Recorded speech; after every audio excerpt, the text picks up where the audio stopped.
Bonjour à tous, c'est Morgan. Aujourd'hui on se retrouve pour la chronique d'un manga qui vient de sortir au Japon, Boruto The Next Generations, volume 1, qui est en fait la suite de Naruto. Mais là, Masashi Kishimoto n'est plus que le superviseur, puisqu'il a passé la main pour cette série à 2 personnes, non pas à une seule. Le scénario est de Ukyo Kodachi et le dessin est de Mikio Ikimoto. Tout cela évidemment sous la supervision quand même de Kishimoto pour tout ce qui est continuité de l'histoire. Alors un petit rappel par rapport à la France. Le dernier tome de Naruto est paru à l'automne 2014 au Japon. Il n'est toujours pas paru en France, mais ça ne saurait tarder puisque l'avant-dernier volume vient de sortir au moment de Japan Expo 2016. Par contre, d'une part, le one-shot qui mettait en avant Salada, la fille de Sasuke et Sakura, était paru en simulcast sur la plupart des plateformes légales de manga.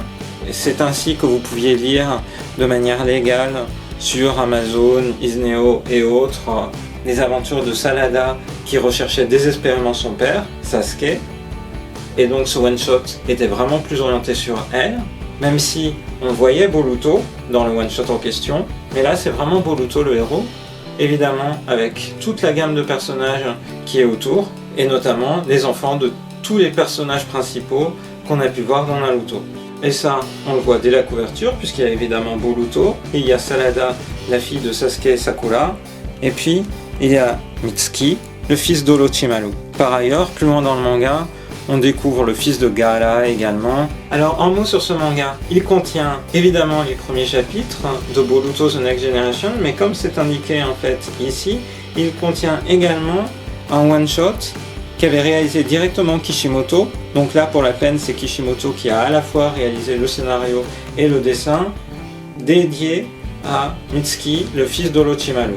Et donc on retrouve à la fin du tome ce one-shot, mais les plus grands fans de Naruto ont sans doute déjà lu ce chapitre, puisque comme c'était le cas l'année dernière pour l'épisode dédié à Salada, en fait cet épisode-là a été également mis en ligne de manière simultanée au Japon sur les plateformes de téléchargement légal de manga. Et donc c'est ainsi que, par exemple sur iPad, vous pouvez lire légalement ce chapitre spécial intitulé Naruto Gaiden, le chemin éclairé par la pleine lune, qui s'intéresse donc au personnage de Mitsuki qu'on retrouve évidemment dans Boruto puisqu'il fait partie du trio principal de personnages pour cette série.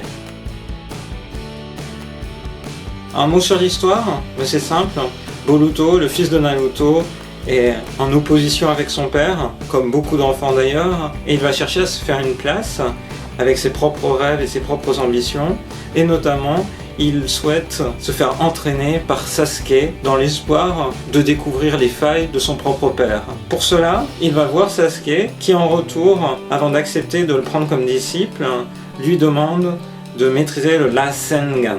Alors Boruto va suivre un entraînement rapide. Il arrive à produire un petit Rasengan, pas suffisant aux yeux de Sasuke. C'est pour ça que Boruto va avoir recours à un artifice qui va lui permettre d'amplifier son Rasengan. Sans en dire plus, avec les premières pages du manga qui nous présentent un Boruto adulte dans un conflit qui semble d'une grande ampleur pour Konoha, le thème de Boruto semble être la fin de l'ère des ninjas et plus généralement l'intégration de la modernité dans la culture ninja, ce qui fait forcément écho à la manière dont le Japon s'est ouvert dans les années 1860 à tout ce que l'extérieur, et notamment l'Occident, a apporté, à commencer par les armes militaires et la science qui allait avec. Voilà ce que je pense qui sera la trame de cette série. Pour ceux qui ont vu le film Boruto, ils seront en terrain connu, puisque pour l'instant, le manga suit l'intrigue du film. Alors ce que j'en ai pensé, eh bien le manga est agréable à lire. Il présente une histoire qui est du coup plus ambitieuse que le one-shot paru l'année dernière, que personnellement j'avais trouvé un peu décevant car il ne creusait pas vraiment les personnages et le mystère supposé autour de l'identité des parents de Salada paraissait un peu artificiel. Ça ne m'avait pas conquis comme introduction à la nouvelle génération.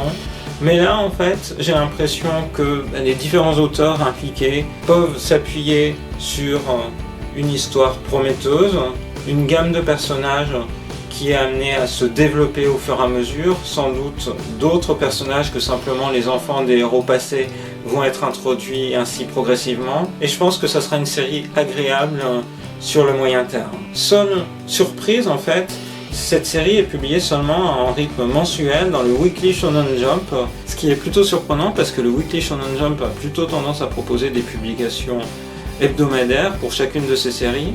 Bon, cela dit, certaines dérogent à la règle. En premier lieu, je pense à Hanta Hanta, dont les publications sont vraiment très sporadiques. Donc là, on va voir ce qui va se passer avec ce Boruto. Est-ce qu'il va réussir à se faire une place durablement dans le Weekly Shonen Jump en étant publié seulement une fois par mois? L'avenir seul nous le dira.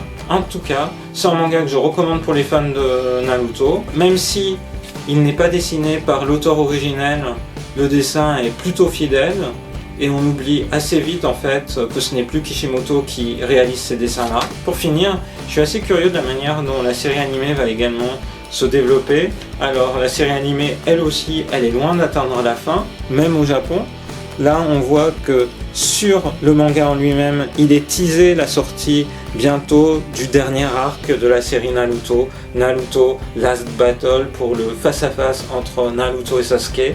Qu'est-ce qu'il adviendra ensuite? Est-ce que ça sera le manga Boruto qui, alors qu'il est lui-même inspiré du film, sera adapté en série animée comme c'est le cas pour Dragon Ball Super, Dragon Ball Cho, dont les films ont été ensuite redéclinés de manière plus ou moins réussie en épisodes hebdomadaires? À suivre.